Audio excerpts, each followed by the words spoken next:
नमस्कार, मैं हूं संजय शर्मा। आप देख रहे हैं 4 न्यूज नेटवर्क। अगर मैं आपसे कहूं कि संसद जो आपके भाग्य का विधाता है, आपका भविष्य तय करती है, जहाँ नियम कायदे कानून बनते हैं, वहां का कोई सांसद खड़े होकर किसी महिला सांसद के लिए कहे कि ये वैशाली की नगर वधु है, यकीन नहीं होगा ना।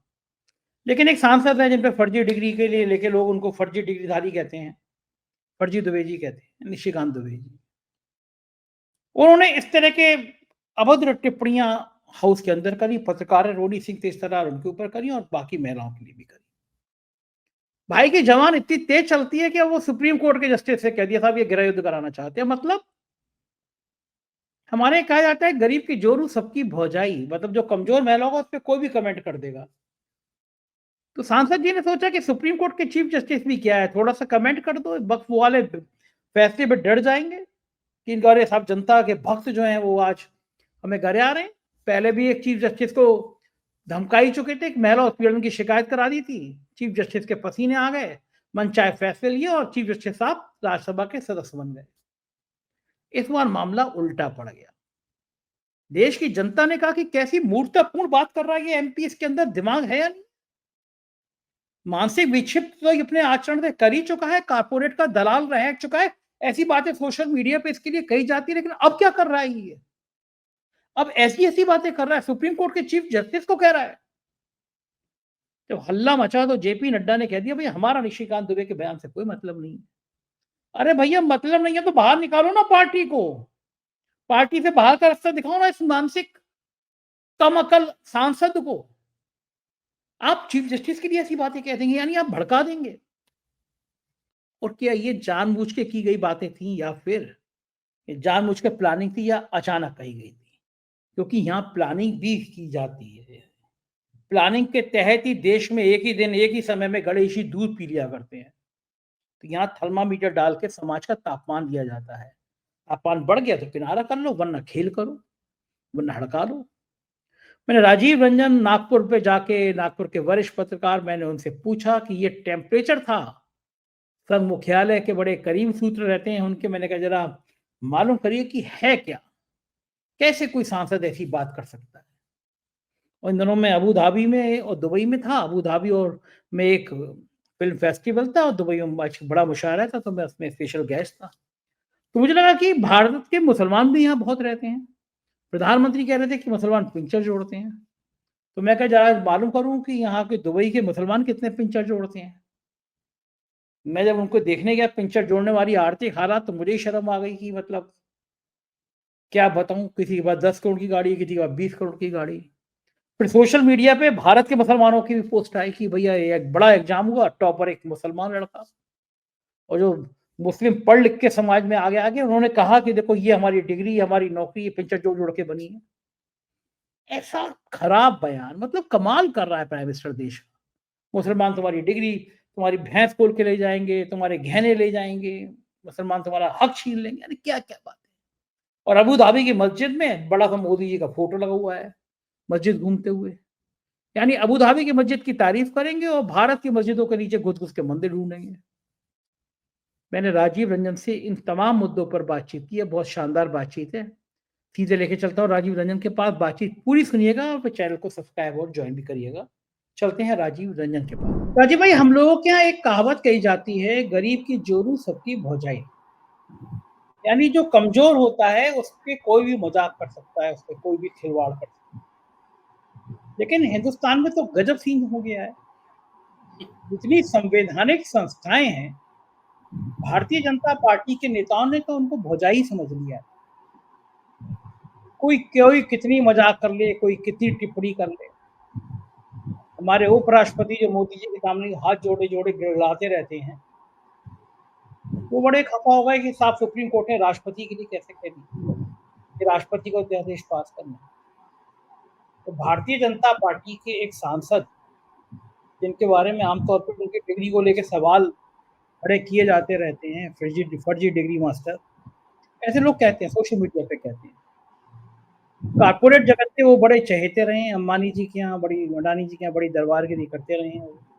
बाकी वो कई कई बड़ी कंपनियों में, एसआर ग्रुप में बड़ा लाइटनिंग के उनके नाम चर्चा में रहे हैं पहले। कितना खतरनाक बयान है। सुप्रीम कोर्ट का चीफ जस्टिस इस देश में युद्ध कराना चाहता है, मतलब आप सीधे सीधे ललकार रहे हैं। कल को भक्त जो हैं जिनके दिमाग में गोबर भरे हुए हैं, आप उनको उकसा रहे हैं कि वो सुप्रीम कोर्ट के चीफ जस्टिस के खिलाफ सड़क पे आ जाएं या उनके संग कुछ अशोभनीय व्यवहार करें। ये देश में मुझे नहीं लगता कि आज से पहले किसी सांसद ने सुप्रीम कोर्ट के चीफ जस्टिस के ऊपर ऐसा टिप्पणी की होगी, शर्मनाक टिप्पणी की होगी। और मुझे लगता है कि भाजपा के नेता या भाजपा के शीर्ष नेता थर्मामीटर देखता है पहले डाल के कि किसी से उकसा दो, किसी से बुलवा दो, फिर देखो समाज में रिएक्शन क्या है। ज्यादा रिएक्शन है तो कह दो हमारा पल्ला, हमें इस बयान से कोई लेना देना नहीं। लेकिन इतना शर्मनाक, इतना घृणित, इतना हिंसात्मक बयान सुप्रीम कोर्ट के चीफ जस्टिस को दिया गया निशिकांत दुबे। क्या ये एक योजना है सबको डराने की, चुनाव आयोग की तरह सुप्रीम कोर्ट भी डर जाए? वक्फ बिल पे तो सरकार की फजीयत हो रही है, उससे जज साहब 5 मई को कोई खिलाफ फैसला न दे दें। संविधान की दृष्टि से ये कितना गलत है और लोकतंत्र की दृष्टि से राजीव भाई ये कितना गलत महसूस करते हैं? बहुत बढ़िया सवाल है संजय जी। लोकतंत्र और संविधान दोनों की ही दृष्टि से ये इस देश का अपमान है। ये निशिकांत दुबे जी पब्लिक सर्वेंट है, पर बहुत दुख की बात है कि इनको कॉन्स्टिट्यूशन के बारे में कुछ लगता है पता ही नहीं है। देखिए, ऐसा है कि supreme court is the custodian of the constitution, not parliament. Supreme court और सुप्रीम कोर्ट के चीफ जस्टिस जो हैं, जो वहां पे न्यायपालिका में बैठे हैं न्यायाधीश, वो कॉन्स्टिट्यूशन संविधान के कस्टोडियन है, रक्षक हैं। तो यदि वो नहीं करेंगे, जब फंडामेंटल राइट्स किसी के जो है वो अवहेलना उनकी हो रही है, तो कौन करेगा? मुझे बड़े दुख के साथ कहना पड़ रहा है कि हमारे जो मेंबर ऑफ पार्लियामेंट हैं निशिकांत दुबे जी, इन्होंने संविधान की पढ़ाई नहीं की है। भले वो 3 बार 4 बार 5 बार जितनी बार भी जीते हैं, इनको आर्टिकल 13 के बारे में कुछ नहीं मालूम है, इनको आर्टिकल 226 के बारे में कुछ नहीं मालूम है, इनको आर्टिकल 32 के बारे में कुछ नहीं मालूम है, जहां पे क्लियरली ये लिखा गया है कि जब कभी भी फंडामेंटल राइट्स का वायलेशन होगा किसी भी व्यक्ति का, तो हाई कोर्ट या सुप्रीम कोर्ट के पास में पावर है कि वो किसी भी बिल का जो है वो विश्लेषण कर सकता है, निरीक्षण कर सकता है। तो ये इस तरीके के अनपढ़ किस्म के लोग जो हैं, वो बड़ी दुख के साथ कहना पड़ रहा है कि पब्लिक पॉलिसी में ये लोग पॉलिसी मेकर्स हो गए। ये पब्लिक पॉलिसी बनाने वाले लोगों को यदि कॉन्स्टिट्यूशन का ज्ञान नहीं है, तो इसका खामियाजा जो है पूरा का पूरा राष्ट्र एक दिन भुगतेगा। मैं आज आपको बता रहा हूं। देखिए संजय जी, ये जो स्थिति अभी बन रही है, ये बहुत ही भयावह स्थिति है। मैं जो बताने जा रहा हूं, इसको बहुत गौर से मेरे प्यारे 4PM के दर्शकों आप लोग सुनना। भाजपा के शासित प्रदेशों में क्या हो रहा है आप देखिए। ये कोई सिर्फ बात हिंदू मुसलमान की, वक्फ बोर्ड की नहीं है। उत्तर प्रदेश में यादव और राजपूत क्षत्रिय आपस में तलवारें लहरा रहे हैं, ब्राह्मण और शूद्र जो है वो आपस में लाठियां बांध रहे हैं। तो आप सिर्फ हिंदू मुसलमान नहीं कर रहे हो, आप हिंदू धर्म के अंदर भी अलग अलग जातियों को उकसा रहे हो कि आप एक दूसरे के आमने सामने जो है वो लाठियां भांजे। अभी दलितों की पिटाई हुई उत्तर प्रदेश में। आप ये बताइए कहां तक जायज है? इस देश का जो संविधान है, ये बाबा साहब ने बहुत सोच के बनाया था। ये बाबा साहब के भावनाओं की अवहेलना है। ये डॉक्टर राजेंद्र प्रसाद के भावनाओं की अवहेलना है कि जो संविधान ने इस देश के हर नागरिक को एक सशक्त भूमिका से देश के विकास करने में जो एक स्थान दिया है, ये बार बार उसमें वैक्यूम वॉइड क्रिएट करने की कोशिश कर रहे हैं। संजय जी, मुझे बहुत ही दुख के साथ कहना पड़ रहा है कि ये वक्फ बोर्ड का बहाना लेके जो है, ये देश के अंदर में, समाज के अंदर में दरार डालने का काम कर रहे हैं। और इसका बहुत ही लंबे समय तक जो है इस देश को खामियाजा भुगतना पड़ेगा। ये कोई पार्लियामेंट कोई भी नियम बना ले, वो थोड़ा देश के ऊपर में लागू होते हैं। ये चेक एंड बैलेंस वाला देश है। ये कॉन्स्टिट्यूशन ने चेक एंड बैलेंस दिया है कि लेजिस्लेचर के ऊपर में जो है जुडिशरी चेक रखेगा, इसी तरीके से बैलेंस बनेगा। इसी तरीके से लेजिस्लेचर जो है या एग्जीक्यूटिव जो है वो जुडिशरी पे नजर रखेगा और उसके ऊपर में बैलेंस बनाया जाएगा। इस देश के अंदर में एक बिल तब तक कानून नहीं बनता जब तक जुडिशरी उसका रिव्यू नहीं कर लेती है। मैंने आपको आर्टिकल 13, आर्टिकल 226, आर्टिकल 32 बताया, इन सब में जुडिशियल पावर है जुडिशरी के पास में। जब ये मेरे जैसे एक सामान्य पत्रकार को मालूम है, तो क्या पब्लिक पॉलिसी में पार्टिसिपेट पिछले 20 सालों से जो व्यक्ति कर रहा है उसको नहीं मालूम होगा? ये कहां लेके जाना चाहते हैं इस देश को? क्या ये इस देश को ऐसा देश बना देना चाहते हैं जहां पर यदि व्यक्ति नरेंद्र मोदी या अमित शाह के इशारों पे ना चले, उनके सामने नाक ना रगड़े, उनकी इच्छाओं की पूर्ति ना करे, तो क्या वो व्यक्ति देश विरोधी माना जाएगा? क्या ये व्यक्ति हिंदू विरोधी माना जाएगा? क्या ये व्यक्ति संविधान के हिसाब से काम नहीं कर रहा है, ऐसा प्रूफ कर दिया जाएगा? मुझे समझ में नहीं आ रहा कि ये इस देश को कहां लेके जाना चाह रहे हैं। ये बहुत ही ज्यादा विकट स्थिति है और मुझे गुस्सा आ रहा है, दुख आ रहा है कि कांग्रेस क्यों नहीं इस वक्त में जो है, कांग्रेस पार्टी पूरी की पूरी सड़कों पे उतर रही है और पूरी अपोजिशन सड़कों पे उतर रही है और इस बात के ऊपर में डिमांड कर रही है कि आप लिपस्टिक और पाउडर लेने के इल्जाम में तो एक मेंबर ऑफ पार्लियामेंट की जो है वो उनका सदस्यता खत्म कर देते हो। राहुल गांधी जी यदि एक जोक करते हैं, एक मजाक करते हैं, तो आप उसके ऊपर में उनकी सदस्यता ले लेते हो। और ये व्यक्ति सीधा सीधा सुप्रीम कोर्ट ऑफ जस्टिस के चीफ जस्टिस को बोल रहा है कि ये युद्ध कराने वाला है। ये कौन है ये निशिकांत दुबे? मुझे बड़ा दुख होता है, बड़ा ही शोक मनाता हूं कि धनबाद की जनता जो है, मेरे ख्याल से धनबाद से चुन के आते, इनको सोचना पड़ेगा कि हमको अपने मेंबर ऑफ पार्लियामेंट किस तरीके के भेजने हैं। जिन लोगों को बेसिक कॉन्स्टिट्यूशन की जानकारी नहीं है, जिन लोगों को बेसिक देश कैसे चलाया जाता है, कैसे चेक एंड बैलेंस रहता है, उसकी जानकारी नहीं है, वैसे देश में ऐसे मेंबर ऑफ पार्लियामेंट चुन के भेजे जा रहे हैं। पूरी की पूरी विपक्षी पार्टियों का आज की डेट में ये दायित्व बनता है कि वो सड़कों पे उतरे और इस व्यक्ति के सदस्यता को वापस से लेने के लिए जो है पूर्ण जोर जो है वो ऐलाने जंग कर दे। ये शांति के साथ में जंग करने की आज ये जो है ये करेक्ट टाइम है। सही टाइम पे यदि आप शांति के साथ जंग नहीं करेंगे तो आप हमेशा हाशिए पे धकेले डालेंगे। और ये वक्त है कि कांग्रेस और विपक्षी पार्टी जो है ये जल्द से जल्द मीटिंग करके इस चीज को कैसे संसद से लेकर सड़क तक उठाए, इसके ऊपर में किसी भी तरीके के फैसले पे आए और कोई निर्णय ले। जी संजय जी। अच्छा, आपको क्या लगता है ये बयान अचानक ऐसी बिना सोचे समझे दिया होगा? कोई स्ट्रेटेजी होगी कि चलो सुप्रीम कोर्ट के चीफ जस्टिस वक्त पे कोई फैसला लें, उससे पहले इनको गरिया दो, इनके बारे में ऐसा माहौल तैयार कर दो कि ये प्रेशर में आ जाए कि देश के लोग तो मेरे खिलाफ ऐसा कर रहे हैं, 2, 4, 5, 10 करोड़ भक्त जो हैं वो कर रहे हैं, तो डर के मारे फैसला ले लें। या फिर अनजाने में ही मतलब खुद अपने दिमाग में आया होगा कि जो मोदी जी के ख्यालों को रोक रहा है, जो भाजपा के ख्यालों को रोक रहा है, भले वो होगा सुप्रीम कोर्ट का चीफ जस्टिस, हम नंबर बढ़ा देंगे अपने मोदी जी की निगाह में। या कोई जानबूझ के षड्यंत्र होगा कि जिसकी वजह से सुप्रीम कोर्ट के चीफ जस्टिस पे माहौल बनाया जा सके, दबाव बनाया जा सके। ऐसे तो कोई भी होगा, कल को कुछ भी सुप्रीम कोर्ट के चीफ जस्टिस ने कोई फैसला दिया, कोई माफिया उनको गाली देने लगेगा। फिर इस देश को कैसे संविधान, काय का संविधान, किस चीज का संविधान, ये तो शुद्ध गुंडाई हो जाएगी इस देश में। तो क्या लगता है आपको राजीव भाई, कोई प्लानिंग रही होगी, अचानक निशिकांत ने बयान दिया होगा? बिना प्लानिंग के भाजपा के नेता कोई काम नहीं करते। ये गणतंत्र है, गणतंत्र, इसको भीड़ तंत्र में ये परिवर्तित करना चाह रहे हैं। मैंने जैसे पिछले भी प्रश्न के जवाब में कहा कि ये तो समाज के विभिन्न पैदानों पे बैठे हुए अलग अलग जाति के लोगों के बीच के अंदर में दंगे कराना चाह रहे हैं। ये एक सोची समझी चाल है संजय जी। मैं मुर्शिदाबाद 2-3 दिन से मीडिया में इतना है, मैं पश्चिम बंगाल आया हूं यही समझने के लिए कि भाई ये मुद्दा क्या है।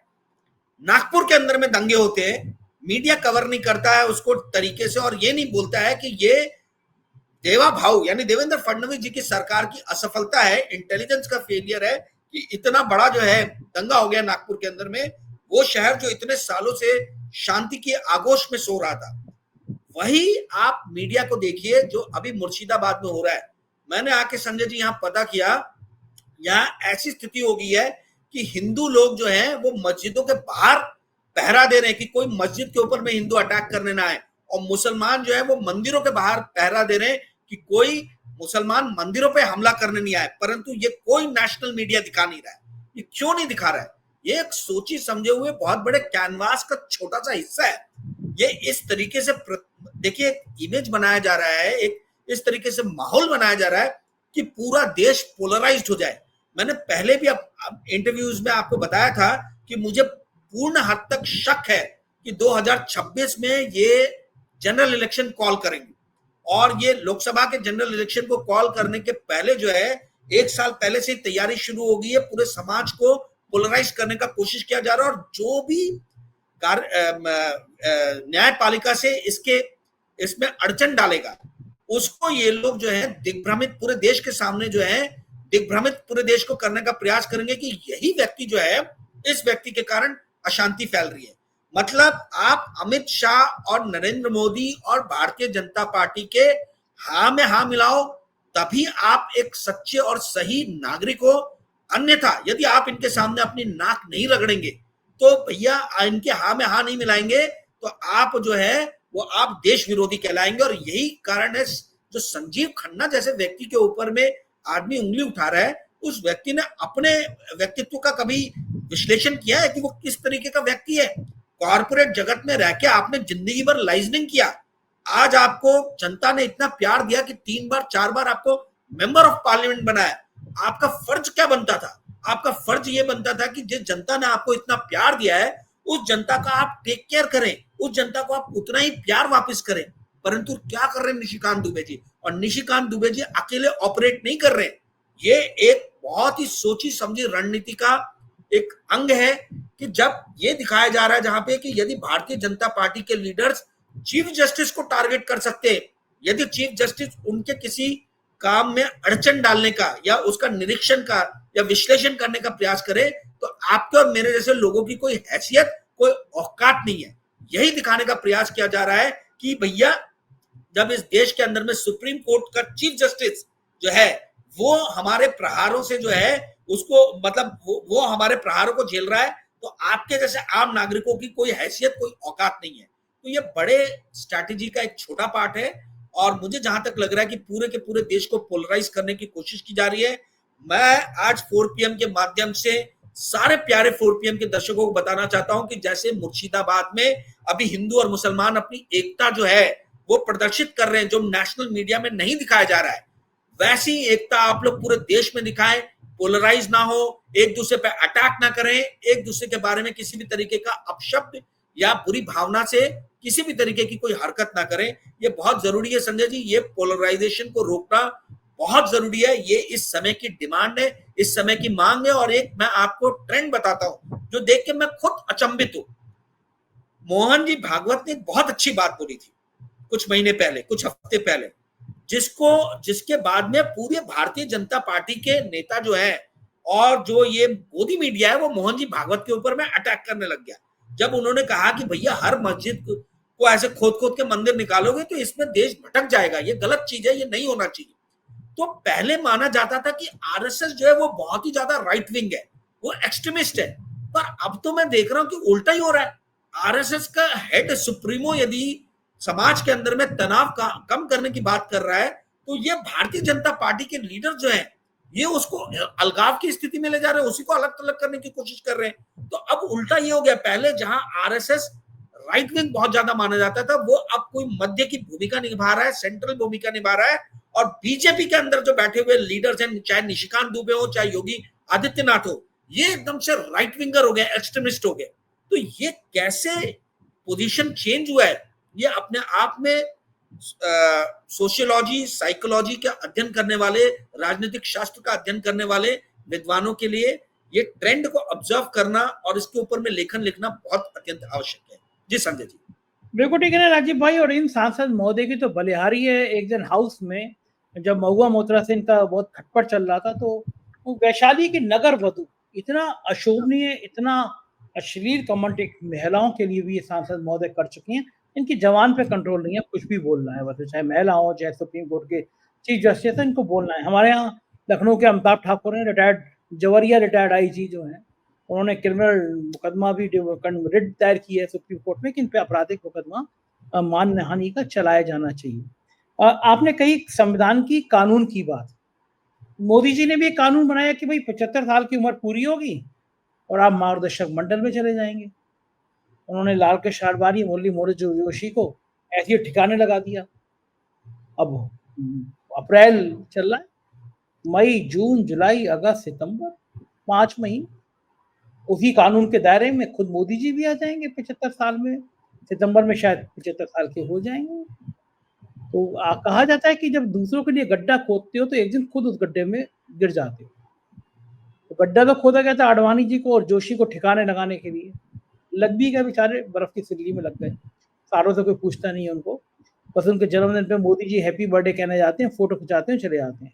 इतना ही बचा है उनके लिए। लेकिन मेरा बड़ा सवाल ये है कि लोग सवाल कर रहे हैं, मैं दुबई में आया था तो यहाँ भी लोग सवाल कर रहे थे मुझसे कि क्या मोदी जी भी अपना कानून अपने ऊपर लागू करेंगे? क्या इस नियम को मानेंगे? क्या सितंबर में रिटायर हो जाएंगे? और रिटायर हो जाएंगे तो फिर क्या करेंगे? बड़ा हर तरफ से ये सवाल पूछा जा रहा है। क्या लगता है आपको, मोदी जी मोर को दाना खिलाने के लिए रिटायर हो जाएंगे?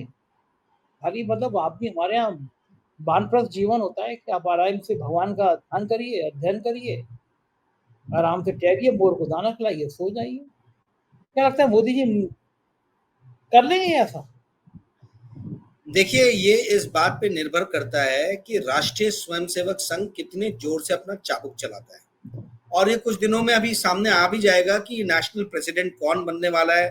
संगठन के अंदर में संजय जोशी जी का किस तरीके से पदार्पण होने वाला है, और जो कार्यकारिणी बनने वाली है उसमें और किस किस तरीके के कौन कौन से मेंबर्स आने वाले हैं, उनको क्या क्या भूमिका मिलने वाली है।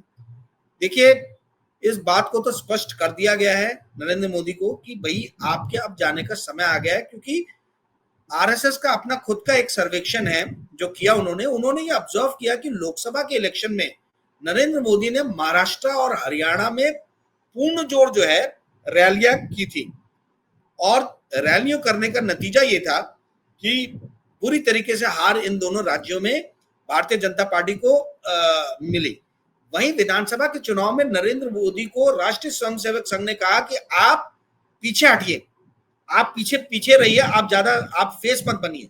और इन्होंने देखा कि जैसे नरेंद्र मोदी पीछे गए तो इन दोनों स्टेट्स में येन केन प्रकार कई तरीके की बातें कही जा रही हैं, पर दोनों स्टेट्स में जीत तो भारतीय जनता पार्टी को ही मिली। महाराष्ट्र में तो अभूतपूर्व जीत मिली। तो ये क्या शो करता है? ये शो करता है कि जनता जो है वो भले ही शायद भारतीय जनता पार्टी के पक्ष में हो, परंतु नरेंद्र मोदी के पक्ष में नहीं है।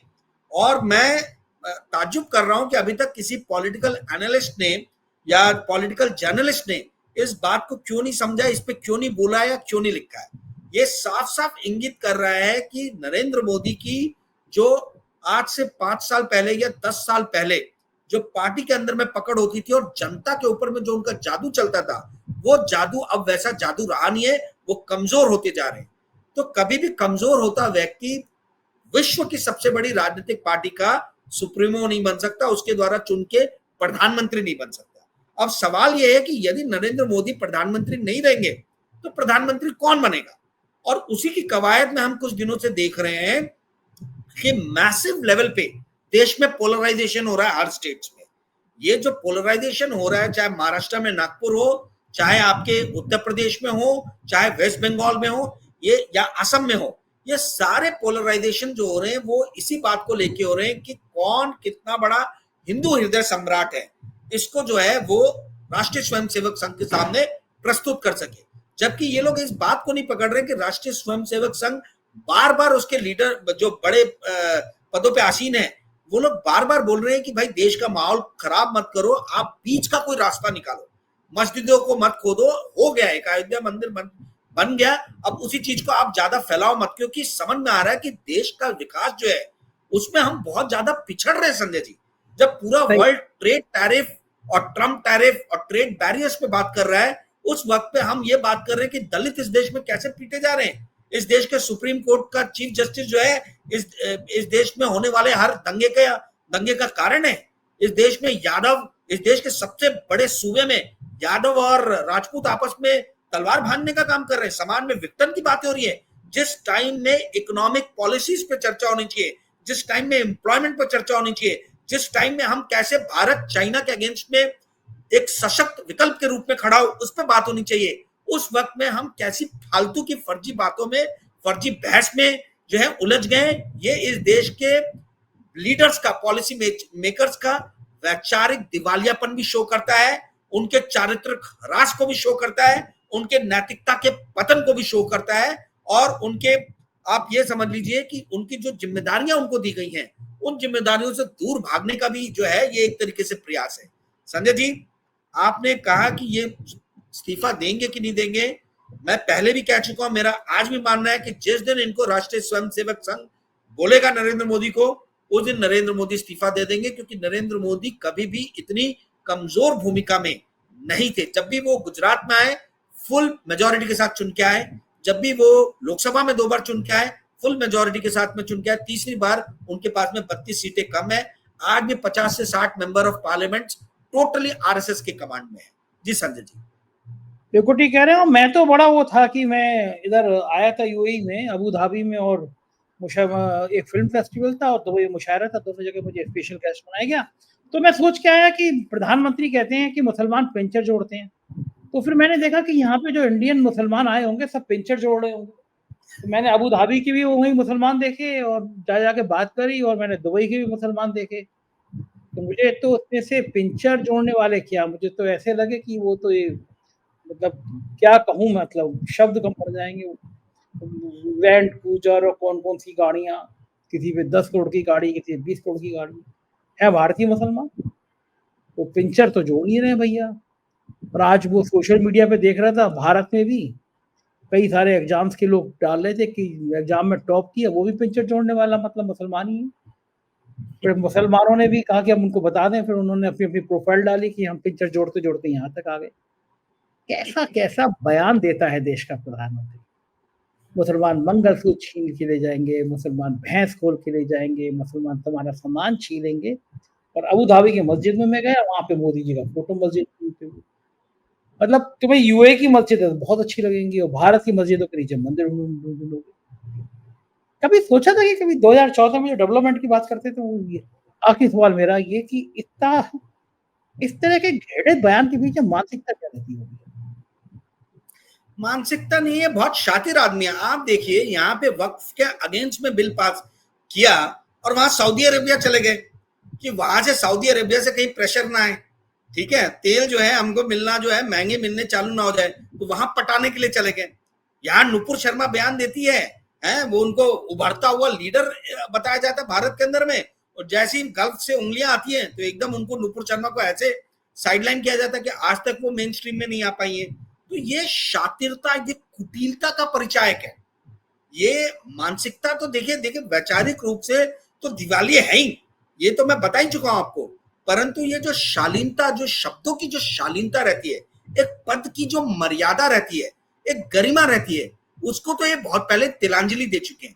अब आप बताइए संजय जी, इस देश के प्रधानमंत्री श्रीमती इंदिरा गांधी के इलेक्शन को सुप्रीम कोर्ट ने जो है वो नल एंड वॉइड कर दिया था राजनारायण के अगेंस्ट में।